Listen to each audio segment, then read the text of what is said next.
Abu Darda, wahai Abu Darda, udriku baitak, saya melihat rumahmu ini innahu ihtaraq, rumahmu itu kebakaran.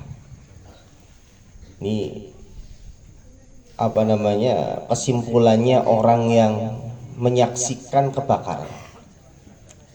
Abu Darda pada saat diberikan informasi itu biasa saja. Kalau kita panik kan? Bismillahirrahmanirrahim. Assalamualaikum warahmatullahi wabarakatuh. Alhamdulillahilladzi arsala rasulahu bil huda wa dinil haqq liyudhhirahu 'ala ad-dini kullihi wa kafa billahi shahida. Asyhadu an la ilaha illallah wahdahu la syarika lahu wa asyhadu anna Muhammadan abduhu wa rasuluhu la nabiyya wa la rasulahu ba'dah. Allahumma salli wa sallim wa barik ala sayyidina wa habibina wa maulana Muhammad wa ala alihi wa ashabihi wa man tabi'ahum bi ihsanin ila yaumil qiyamah. Qala tabaraka wa ta'ala fi kitabihil karim, ya ayyuhalladzina amanu taqullaha haqqa tuqatih wa la tamutunna illa wa antum muslimun. Faqala nabiyuna Muhammad sallallahu alaihi wasallam, ittaqillaha haitsuma kunta wa atbi sayyi'atal hasanatan tamhuha wa khaliqin nasa bi khuluqin hasanin amma ba'd. Baik Bapak Ibu sekalian, jamaah kajian Ahad pagi, semoga Allah Subhanahu wa taala senantiasa melimpahkan nikmat dan karunia kepada kita semua. Alhamdulillah, kita panjatkan rasa syukur kita kepada Allah pada malam hari, pagi hari ini kita masih diberikan begitu banyak karunia nikmat oleh Allah Subhanahu wa taala, terutama nikmat iman, yang mana kita masih ada hasrat, masih ada keinginan, bahkan mungkin semangat dalam menjalankan ketakwaan kita pada Allah Subhanahu wa taala. Salah satunya bentuk takwa kita yaitu menjalankan sholat subuh. Kita berupaya mengusir ngantuk kita, menghilangkan rasa keinginan kita untuk menikmati empuknya kasur di saat dinginnya malam. Tapi kita berupaya meninggalkan itu semua demi menjalankan perintah Allah Subhanahu wa taala. Semoga apa yang kita lakukan merupakan bukti serius kita beriman kepada Allah Subhanahu wa taala.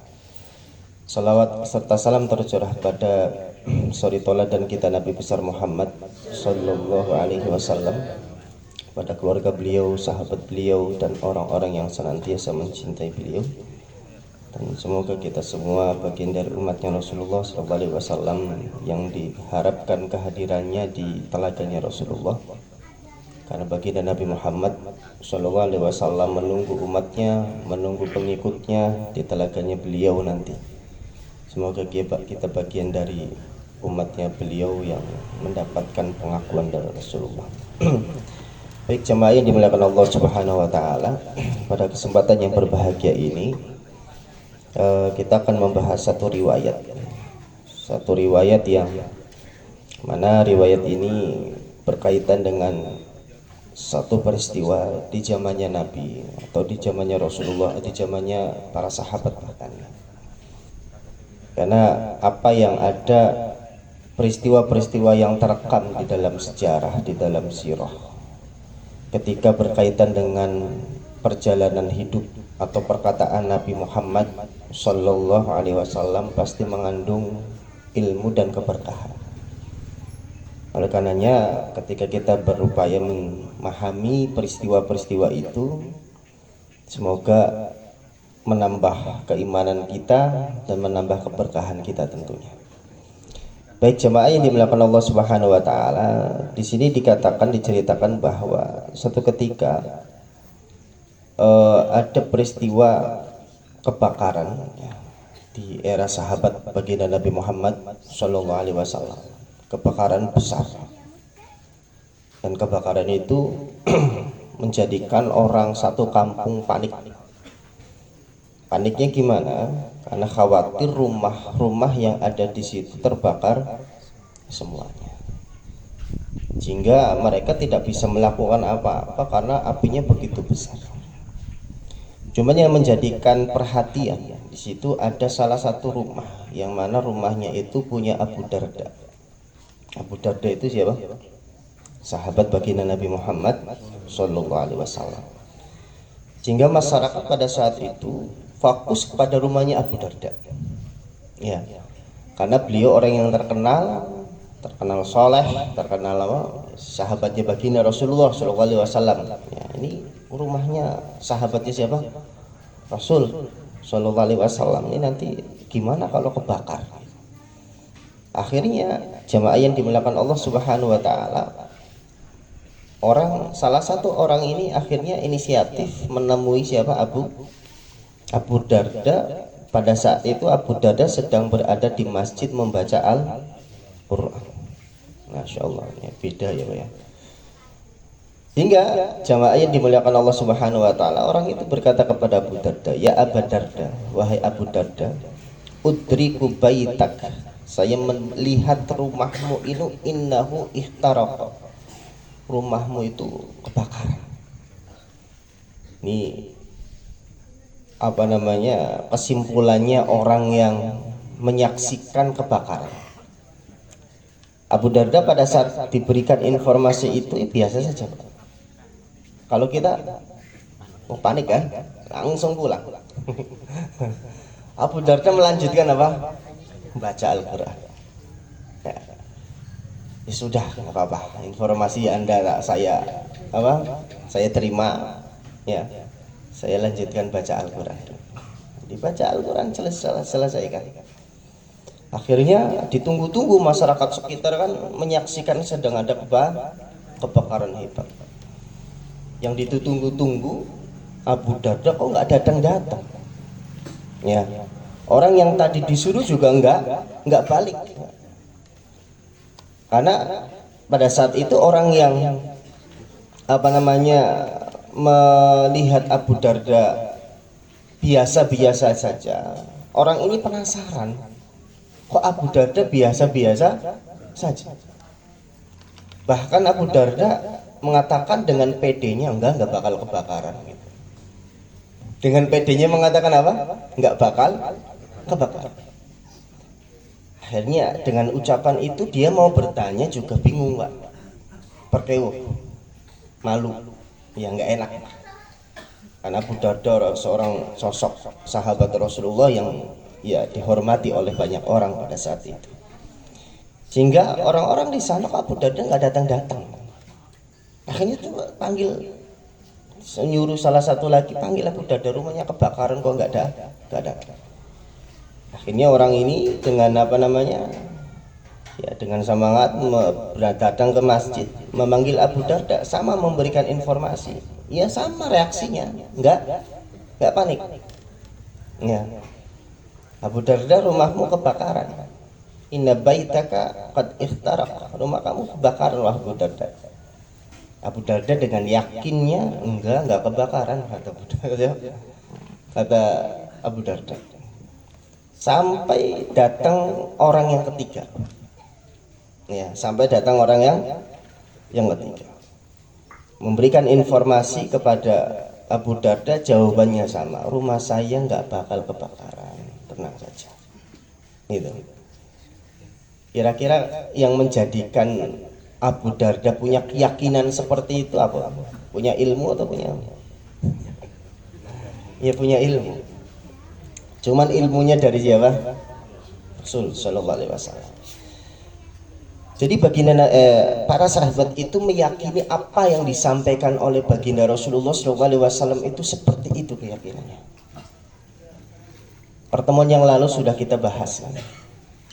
Ketika baginda Nabi Muhammad SAW, beliau sedang dikepung oleh orang Quraisy dengan jumlah pasukan 10.000 orang. Kemudian baginda Nabi Muhammad SAW menjanjikan, memberikan informasi bahwa Persia dan Romawi itu akan ditaklukkan. Rasulullah menyampaikan di saat Rasulullah sedang dikepung. Ikan secara apa ya, secara kondisi itu nggak mungkin dibenarkan perkataannya. Tapi kata-kata ini keluar dari siapa? Rasul Shallallahu Alaihi Wasallam, itu masalahnya. Kalau keluar dari orang lain selain Nabi ya mungkin ya bisa ditolak. Kamu aneh banget ngomong. Karena informasi ini dari Nabi, sehingga konsekuensi kita sebagai umatnya, sebagai pengikutnya, orang yang meyakini bahwa Nabi Muhammad itu adalah utusan Allah, sehingga benarkan semua dengan keyakinan yang penuh. Nah, Abu Darda juga memiliki menghadapi situasi seperti ini dengan yakin dan mantap itu ya karena ada informasi dari siapa?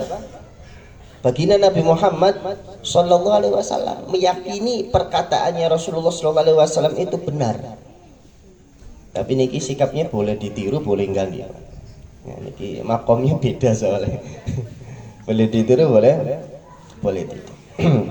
Kemudian kata beliau mengatakan para orang-orang itu akhirnya memberanikan diri berkata kepada siapa? Abu Darda. Wahai Abu Darda, kok Anda nggak melakukan apa-apa? Nggak panik, nggak ada respon apa-apa, Anda malah fokus menjalankan ibadah kepada Allah dengan membaca Al-Quran. Apa yang menjadikan Anda bersikap seperti ini? Kata siapa? Kata orang-orang tadi yang bertanya kepada yang memberikan informasi tadi. Kemudian Abu Darda rahimahullah subhanahu wa ta'ala, karena melihat orang-orang itu sudah merasa aneh dengan apa yang dilakukan oleh siapa? Abu Darda. Akhirnya Abu Darda memberikan apa? Memberikan informasi alasannya. Kata Abu Darda, saya pernah diajari oleh baginda Nabi Muhammad Sallallahu Alaihi Wasallam satu kalimat. Satu apa? Satu kalimat. Innaha kalimatun sami'tuha min shadiqil masduq Rasulillah Sallallahu Alaihi Wasallam. Saya mendengarkan kalimat ini dari seseorang yang benar, jujur dan dibenarkan oleh banyak orang. Nabi kan jujur, benar, ya kan? Dan perkataannya dibenarkan oleh para sahabat. Ya, Rasulullah dan beliau adalah utusan Allah yang menyampaikan kalimat ini, kata Abu Darda. Wa akhbara anna man qalahunna hina yusbih lam tusibhu musibatun hatta yamsi. Kalau orang mengatakan kalimat ini, berzikir dengan kalimat ini, kata Abu Darda, maka orang itu nggak bakal kena musibah yang buruk. Kalau dia bacanya pagi, nggak kena musibah sampai sore. Ya. Wa man qalahunna hina yamsi lam tusibhu musibatun hatta yasbah. Kalau dia bacanya nanti sore, nanti dia tidak mendapatkan musibah sampai pagi. Kira-kira kita yakin nggak? Yakin, tapi prakteknya nggak tahu, ngomong ucapan aja. Karena keyakinan itu dibuktikan dengan ucapan, ya. Kemudian dibuktikan dengan apa? Jawari, anggota tubuh. Ya kadang-kadang kita baru sampai ucapan, mau mempraktekkan secara fisik itu rada apa? Mikir apa? Ya. Baru berani nggak berani, yakin nggak yakin, ya lisannya yakin, ya. Tapi pikiran, hati sama siapa? Anggota tubuh belum membuktikan. Ya, harus dibuktikan. Tapi sekali lagi ya, saya nggak menyarankan lah, boleh nggak mesti sama sikapnya seperti Abu Darda. Ya namanya orang kehilangan harta harusnya panik. Ya. Tapi setelah jamaah yang dimuliakan Allah Subhanahu Wa Taala, memang betul. Ya tadi saya ceritakan dulu kisah kebakarannya tadi. Bahwa ketika baginda Nabi Muhammad Abu Darda kenapa kok dengan antengnya padahal belum melihat sama sekali kondisi rumahnya kebakar atau tidak, dengan PD-nya percaya 100%, ya, janji yang keluar dari lisannya baginda Nabi Muhammad Sallallahu Alaihi Wasallam. Ya, rumahnya Abu Darda setelah dicek orang pada panik, ya akhirnya pada kok 3 orang itu nggak kembali kemana? Ke tempat kejadian. Dan setelah dicek rumahnya Abu Darda nggak kebakaran, Pak. Ya, rumahnya Abu Darda kebakaran, sehingga orang-orang aneh datang kepada Abu Darda, akhirnya bertanya tentang ini. Ya, kok kamu begitu antengnya, begitu tenangnya, apa? Terus kalimat yang diajarkan itu apa? Zikir yang disampaikan oleh baginda Nabi Muhammad Sallallahu Alaihi Wasallam itu apa? Nih, nanti dihafalkan. Bunyinya, Allahumma ya Allah, anta Rabbi, engkau adalah Rabbku. Rabbi itu engkau adalah pengaturku. Ya. Jadi Rabbun itu yang mengatur segala sesuatu yang ada di muka bumi itu siapa? Allah. Allah, termasuk yang kebakaran. Yang mengatur siapa? Allah. Termasuk yang mengatur rezeki kita. Termasuk yang mengatur kesehatan kita. Termasuk yang mengatur segala sesuatu apa yang kita alami, Allah Subhanahu wa taala. Ya. Illa ala ilaha illa anta, tidak ada ilah, tidak ada Tuhan kecuali Allah. Alaika tawakkaltu, saya serahkan urusanku kepadamu. Nah, ini kita terkadang di pagi hari itu nggak menyerahkan urusannya kepada siapa? Allah. Di malam hari kita nggak pernah menyerahkan urusan kita kepada Allah. Seakan-akan urusan itu di tangan kita. Kalau cara berpikirnya seperti itu, nanti kayak Qarun, Bapak Ibu sekalian. Qarun itu merasa kaya itu karena jeripayahnya dirinya secara total. Ya. Merasa dia cerdas, merasa dia ahli ekonomi. Bukan berarti kita dalam menjalani usaha nggak pakai teori ekonomi, tetap pakai teori itu, bentuk ikhtiar kita. Akan tetapi kalau kita sudah menerapkan ilmu-ilmu yang kita dapatkan, jangan merasa ilmu itu adalah faktor utama yang mempengaruhi kejadian. Paham ya? Yang mempengaruhi kejadian. Dalam prinsip akidah kita yang paling mempengaruhi kejadian, yang paling utama mempengaruhi sebuah peristiwa itu siapa? Allah. Menjadikan orang mati ya Allah, yang menjadikan orang sakit ya Allah, yang menjadikan rumah kebakaran ya Allah. Tapi ikhtiar kita ada ya ada, tapi Allah izinkan atau tidak ya masih di tangan Allah. Ya paham ya? Kita bisa kaya bisa kalau Allah izinkan. Kita bisa bangkrut nggak bisa kalau Allah izinkan. Logika kita mungkin nggak bisa, Pak, nggak mungkin kita bangkrut. Pas pandemi itu, Pak, ada orang bangkrut dadakan, ada orang miskin secara tiba-tiba. Ya. Maka jemaah yang dimuliakan Allah Subhanahu wa taala, intinya semuanya di tangan Allah, dan kita sebagai seorang muslim menyerahkan urusan kita kepada Allah. Sekali lagi, menyerahkan urusan bukan berarti pasif diam diri. Yang terkadang orang memaknai tawakal itu pasif. Tawakal itu aktif sifatnya. Ya. Tawakal itu apa? Aktif. Contoh yang paling gampang, yang paling populer, ketika baginda Nabi Muhammad SAW hijrah ke kota Madinah. Jadi Rasulullah hijrah ke kota Madinah kan berdua dengan Abu Bakar As-Siddiq radhiyallahu anhu.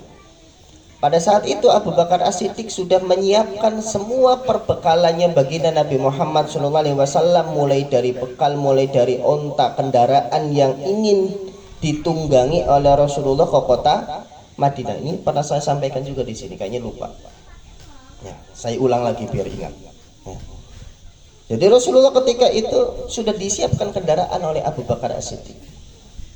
Kita mungkin Bapak Ibu sekalian, ketika kita sebagai ada teman kita menyiapkan kendaraan untuk kewajiban-kewajiban kita mungkin berkata alhamdulillah telah disiapkan, saya nggak usah cari kemana-mana. Sikap kita kan mungkin kayak gitu ya. Tapi baginda Nabi Muhammad nggak seperti itu. Rasulullah SAW berkata kepada Abu Bakar As-Siddiq, wahai Abu Bakar As-Siddiq, ontamu saya beli. Enggak Rasulullah, saya pengen ngasihkan jenengan. Bentuk khidmat saya dan jenengan kepada Nabi, saya kasih onta ini buat jenengan. Nggak usah beli. Enggak, saya harus beli wahai Abu Bakar. Bentuk ikhtiar saya, untuk melakukan Jelas otomatis. Jadi tawakal itu aktif, bukan pas. Karena Rasulullah pada saat punya kemampuan. Kalau kita punya kemampuan untuk haji, ya jangan dibayari orang. Karena itu kewajiban kita. Kalau punya kemampuan, kalau nggak punya kemampuan ya baru alhamdulillah tadi. Ya. Konteksnya baginda Rasulullah punya kemampuan. Kalau kita punya kemampuan, sudah nggak usah ngandalin orang. Sudah kita mandiri karena kita diajarkan oleh agama kita menjadi orang yang mandiri. Hubungan kita pada hakikatnya dengan orang lain itu nggak ada. Yang ada itu hubungan kita dengan siapa? Allah Subhanahu wa Ta'ala. Ya. Kalau kita butuh bantuan, minta pertama kalinya, makanya kita minta pertama kalinya kemana? Ke Allah, bukan ke orang lain. Ya.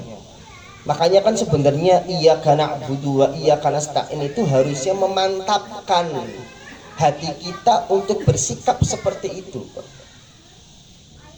Cuman karena kita ngomongnya itu, melafatkannya, mengucapkannya tidak dengan hati yang nggak ngasuk. Ya, kayak orang lindur. Ngomong apa nggak paham apa yang diucapkan. Orang lindur kan kayak gitu kan. Ya, sholat kita itu bisa kayak gitu. Ucapan-ucapan kita tuh kayak gitu. Kita ngomong sesuatu tapi kita nggak menyadari apa yang kita omongkan gitu sehingga nggak masuk. Maka jamaah yang dimuliakan Allah Subhanahu wa Ta'ala, alaika tawakkaltu, saya serahkan urusan ini kepadamu ya Allah. Wa anta rabbul arsyil adim, sesungguhnya engkau adalah Rabb. Rabb itu pencipta, ya pengatur arsy yang agung, yang besar. Jadi makhluknya Allah yang paling besar itu siapa? Arsy. Makhluknya Allah yang besar itu siapa? Arsy. Ya, langit itu kan besar gini, besar kan? Itu ada yang lebih besar lagi. Ya. Artinya kenapa Allah dinisbatkan kepada arsy? Karena menunjuk kalau makhluknya saja sudah besar, berarti penciptanya lebih lagi. Apakah Allah wujudnya besar? Ya besar, secara zat ya besar, nggak mungkin Allah kecil. Besar, Allah itu maha besar makanya. Kemudian masya Allah kana wa man lam yasha lam yakun. Kalau Allah Subhanahu wa Ta'ala menghendaki sesuatu pasti terjadi. Wa masya'a kana wa masya'allahu kana. Kalau Allah menghendaki sesuatu pasti terjadi. Wa man lam yasha lam yakun. Kalau Allah tidak menghendaki sesuatu pasti tidak terjadi. Gitu. Ya. Wala haula wala quwwata illa billahil aliyyil azim. Tidak ada kekuatan, tidak ada daya kecuali Allah Subhanahu wa Ta'ala yang maha tinggi dan maha agung. Ini dzikirnya. Ya. Allahumma anta rabbi la ilaha illa anta alaika tawakkaltu wa anta rabbul arsyil azim. Ya. Masya Allahu kana wa man lam yasha lam yakun. Wala haula wala quwwata illa billahil aliyyil azim. Itu nanti kalau pengen ini ditulis, nanti panitia minta dituliskan, nanti bisa jadi oleh-oleh. Satu lembar aja nanti jadi oleh-oleh, bawa pulang dihafalkan. Dibacanya kapan? Di pagi sekali, sore sekali. Nah, kok bisa kalau rumah saya kayaknya modelnya kebakaran? Kalau ada peristiwa yang dialami seperti siapa, Abu Darda, ya mungkin ya kebakaran mungkin. Ya tapi ya karena kaitannya dengan keyakinan itu. Ya, kalau Abu Darda ketika mengucapkan ini keyakinan 100% ya, yakin kepada Allah. Ada suatu ketika juga para baginda Nabi Muhammad SAW pernah didatangi oleh seseorang. Wahai Rasulullah, saya dipusingkan sama hutang ini. Hutangku banyak dan kayaknya untuk nyaur itu sulit. Caranya gimana wahai Rasulullah SAW? Karena terkadang kita ingin menyauri hutang itu dengan nalar kita. Nalar kita boleh dipakai maksudnya, tapi jangan dijadikan andalan yang nomor 1. Jangan dijadikan sebab pertama. Sebab pertamanya adalah siapa? Allah. Libatkan Allah. Ya. Sehingga baginda Nabi Muhammad SAW, coba kamu doa pagi sama sore juga. Doanya gimana? Ini doa pelunas utang, Pak. Allahumma inni ya Allah. Ini ada di Hisnul Muslim. Allahumma inni ya Allah, Allahumma inni a'udzubika, saya berlindung kepadamu ya Allah, minal ajazi wal kasal. Dah hafal kalau ini ya. Dari sifat lemah, lemah fisik. Ajiz itu lemah fisik. Orang yang suka sakit-sakitan itu lemah. Ajiz namanya, ajzun. Itu namanya lemah fisik. Wal kasal, kasal itu malas, itu lemah mental. Orang malas itu orang yang lemah karena dia nggak punya aktivitas yang produktif. Orang lemah itu nggak produktif. Sebagaimana orang sakit kan nggak produktif kan, karena sakitnya, karena fisiknya lemah. Orang yang mentalnya lemah, yaitu malas, itu yang dikhawatirkan oleh baginda Nabi Muhammad Sallallahu Alaihi Wasallam juga seperti itu. Mentalnya, fisiknya kuat, fisiknya sehat, otaknya cerdas, tapi kalau malas ya nggak berfungsi semua itu. Ya, nggak produktif akhirnya. Ibadah nggak ada hasil, kerja juga asal-asalan. Malas itu bentuknya apa? Takhirul amal. Malas itu wujudnya, prakteknya yang kita lihat itu menunda-nunda pekerjaan, itu malas. Ya, kalau kita punya aktivitas menunda pekerjaan berarti kita masih punya sifat malas. Ya, doa ini kalau masih punya aktivitas kayak gitu. Karena nanti kalau dibiarkan itu menjadi karakter dan itu akan berkembang. Menunda pekerjaan itu nanti akan berkembang. Coba aja sholat misalkan, hati secara hati keimanan ketika ada panggilan azan pengennya berangkat atau nanti. Secara dorongan keimanan itu pengennya segera berangkat. Tapi hawa nafsu kita mengajak untuk malas, nanti aja. Itu malas sebenarnya sudah. Ya, maka terapinya ini doanya baginda Nabi Muhammad Sallallahu Alaihi Wasallam, termasuk dalam hal pekerjaan rumah misalkan. Secara jadwal mungkin kita punya rutinitas nyapu atau masak atau apalah, apel dan lain sebagainya. Kalau ditunda, berarti kita masih punya aktivitas malas. Malas itu kayak gitu memang. Nah doanya ini, Allahumma inni a'udzubika minal ajiz. Ajiz itu apa tadi? Lemah fisik, ya, sakit-sakitan. Kita mudah-mudahan dihindari. Wal kasal, sama lemah mental yaitu malas. Allahumma inni a'udzubika minal ajiz wal kasal wal bukhli wal huzn. Dari sifat pelit. Nah pelit juga lemah mental tuh Pak. Ya. Pelit itu apa? Pelit itu orang yang nggak peduli sama orang lain. Pelit itu adalah orang yang egois. Dia hanya pengen senang sendiri tanpa memperdulikan lingkungan sekitar sengsara atau tidak, nggak ada urusan. Wal huzn, huzn itu apa? Sedih. Ya. Wa qalabatid daini wa qahri rijal. Dan aku berlindung kepadamu ya Allah dari kelilit utang sama dikendalikan sama orang. Ya, kelilit hutang sama dikendalikan sama orang. Oh, dikendalikan sama orang. Ya karena sekali lagi seorang muslim itu punya jiwa merdeka. Ya, seorang muslim itu punya jiwa merdeka. Bukan berarti kita nggak nurut sama bos ya. Maknanya nggak kayak gitu. Terkekang sama orang itu kita didolimi ya diam saja. Kita disakiti nggak ya biasa saja. Ya. Jadi kehidupannya itu tersakiti, terdolimi sama orang gitu. Itu kan sifat yang lemah juga. Ya, hutang juga kan sifat yang lemah juga. Orang kelilit utang itu nggak punya harga diri, Pak. Ya. Jadi merasa malu, mau mengekspresikan gaya malu, merasa nggak pede, minder akhirnya. Kalau sudah ada rasa minder, ya sudah nggak berkembang. Nah sifat-sifat ini yang dikhawatirkan oleh baginda Nabi Muhammad SAW kepada umatnya, jangan sampai kayak gitu. Dan salah satunya untuk membantu itu semua, selain kita ikhtiar dengan akal kita kaitkan ya, kekuatan kita yang kita miliki dengan Allah Subhanahu wa taala yang mengatur alam semesta ini, yang memberikan rizki kepada makhluk-makhluknya.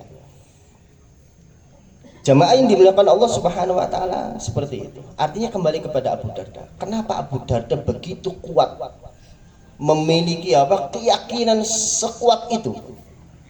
Kok kita enggak? Ya karena gurunya Abu Darda siapa? Rasul sallallahu alaihi wasallam, gurunya Abu Darda, Pak. Dan Rasulullah para sahabat Nabi Muhammad sallallahu alaihi wasallam itu memiliki keyakinan seperti itu enggak ujuk-ujuk. Enggak tiba-tiba. Ada prosesnya, Pak. Prosesnya seperti apa? Ilmu. Sekali lagi ya, faktor utama yang menjadikan para sahabat begitu kuat keyakinannya adalah ilmu. Kalau kita nggak pernah membaca Al-Quran dan memahami maknanya, mentadaburi maknanya, mendalami hadis-hadis Nabi Muhammad Sallallahu Alaihi Wasallam, ya keyakinan kita nggak bertambah. Jadi gini Pak, fenomena di masyarakat kita itu hanya spirit menjalankan ibadah tapi nggak spirit menuntut ilmu. Ini bahaya Pak. Kalau orang modalnya hanya spirit menjalankan ibadah, itu nanti bisa dibohongi sama orang. Ya, ibadah-ibadah yang nggak ada dasarnya dilakukan karena ya yang penting ibadah, yang penting semangat. Nggak kayak gitu. Ya, ibadah kita harus didasari dengan ilmu. Makanya kan kenapa kok terjadi aliran sesat, kemudian ritualnya aneh-aneh, bahkan ritualnya itu memberatkan tapi dilakoni karena spiritual menjalankan amalannya masyarakat kita itu tinggi, tapi sayangnya spiritnya tidak dibarengi dengan spirit menuntut ilmu. Kalau kita nggak pengen lempeng sebagaimana para sahabat Nabi, sebagaimana orang-orang soleh pada zaman dahulu yang ngaji, ya, mendalami Al-Quran, mendalami hadis baginda Nabi Muhammad Sallallahu Alaihi Wasallam. Kenapa Bilal bin Abi Rabah itu ketika disiksa tetap kekeh, tetap kukuh kata-katanya apa? Allahu Ahad, Allah itu tunggal, Allah itu tunggal, Allah itu satu. Padahal beliau rela mati demi apa? Demi mempertahankan kata-kata ini. Dia butuh proses. Gak instan, gak langsung masuk Islam langsung apa? Kekuatan keimanannya seperti itu, gak ada prosesnya. Ya. Salah satu prosesnya apa? Menuntut ilmu. Makanya jamaah yang dimuliakan Allah Subhanahu wa taala, mari kita tingkatkan kualitas keilmuan kita. Jangan hanya meningkatkan spiritual ibadah kita saja, tapi keilmuan kita juga harus ditambah untuk balancing ilmu, penyeimbang supaya seimbang. Ya, nanti khawatirnya sekali lagi kalau hanya modal semangat ibadah, nanti bisa jadi terjerumus kepada ibadah-ibadah yang tidak diajarkan oleh baginda Nabi Muhammad Sallallahu Alaihi Wasallam. Hasilnya capek, bentuknya capek tapi hasilnya kosong, nggak ada kan, eman-eman. Ya. Maka jamaah yang dimuliakan Allah Subhanahu wa taala, mungkin itu yang bisa kami sampaikan, mudah-mudahan bermanfaat. Akhiru kalam da'wana alhamdulillah. Assalamualaikum warahmatullahi wabarakatuh.